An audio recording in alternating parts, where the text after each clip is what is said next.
उसमें यह बताया गया है कि अमेरिका की खुफिया एजेंसियों ने अपनी जांच के दौरान यह रिसर्च पेपर हासिल कर लिया था, जिसे दूसरे देशों के साथ भी शेयर किया गया और अब यह रिसर्च पेपर पूरी दुनिया के सामने आ चुका है।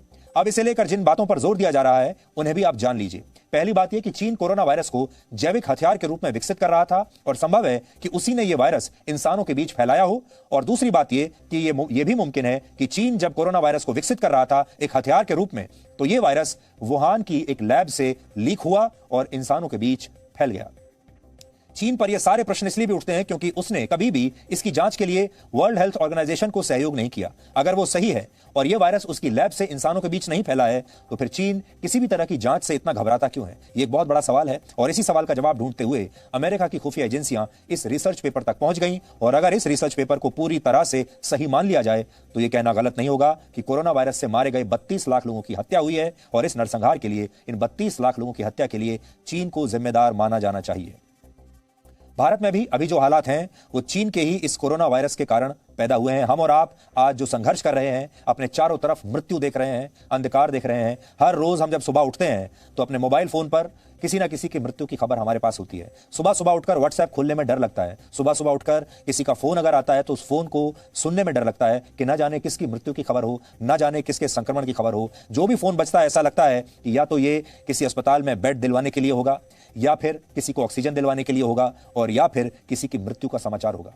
यह स्थिति भारत में अब आ चुकी है। यहां हम आपको एक और बात बताना चाहते हैं, वो ये कि कोरोना की दूसरी लहर से पहले भारत कई देशों को वैक्सीन भेज रहा था, कई देशों को मदद कर रहा था, जिस पर हमारे देश के बहुत सारे नेता और बहुत सारे लोग अब आपत्ति कर रहे हैं कि भारत दूसरे देशों को मदद क्यों कर रहा था, ये वैक्सीन दूसरे देशों को क्यों भेज रहा था। और इससे अंतर्राष्ट्रीय मंच पर भारत की छवि कुछ महीने पहले तक बहुत मजबूत हो रही थी। आपको भी याद होगा, मार्च तक पूरी दुनिया में अंतर्राष्ट्रीय स्तर पर भारत की छवि बहुत मजबूत थी, क्योंकि न सिर्फ भारत ने इस वायरस को कंट्रोल करके रखा बल्कि दूसरे देशों तक मदद भी पहुंचाई ऐसे समय में।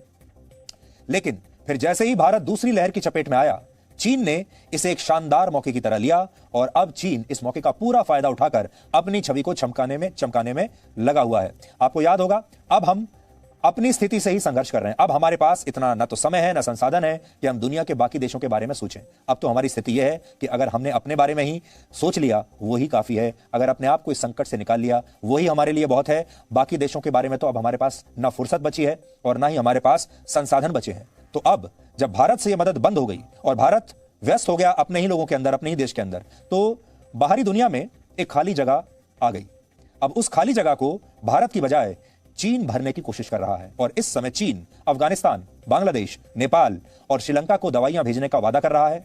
ये सारे भारत के पड़ोसी देश हैं जिन्हें अब तक भारत मदद कर रहा था। ये भारत पर आश्रित थे और आप जानते हैं ये भी कूटनीति का एक बड़ा हिस्सा होता है। हम ये नहीं चाहते थे कि हमारे पड़ोसी देशों को चीन वैक्सीन भेजकर उन्हें अपनी तरफ कर ले, लेकिन अब चीन को मौका मिल गया और चीन ने इन सारे देशों से वादा कर दिया है कि वो इन्हें सारी मदद भी भेजेगा, वैक्सीन भी भेजेगा।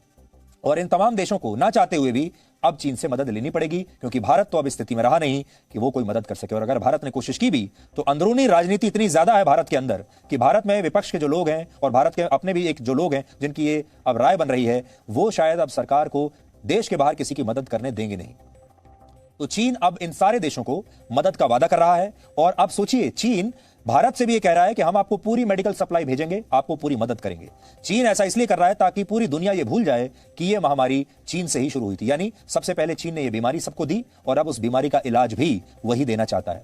चीन ऐसा करके दुनिया का ध्यान उस किताब से हटाना चाहता है जो कोरोना वायरस को लेकर लिखी जा रही है और ये रिसर्च पेपर भी इसी किताब में प्रकाशित होने वाला है। इस किताब का इंतजार आप कीजिएगा और ये भी हम आपको एक दिन पढ़कर सुनाएंगे। लेकिन बड़ी बात जिसे आपको नहीं भूलना है वो ये कि ये वायरस पिछले साल चीन से निकला था, वुहान से निकला था। चीन में सब कुछ सामान्य हो चुका है। आप सोचिए, चीन के पास ऐसी कौन सी औषधि आ गई जिससे कि उसने बिल्कुल सामान्य अपने देश में कर दिया सब कुछ और बाकी के देशों से ये सामान्य हो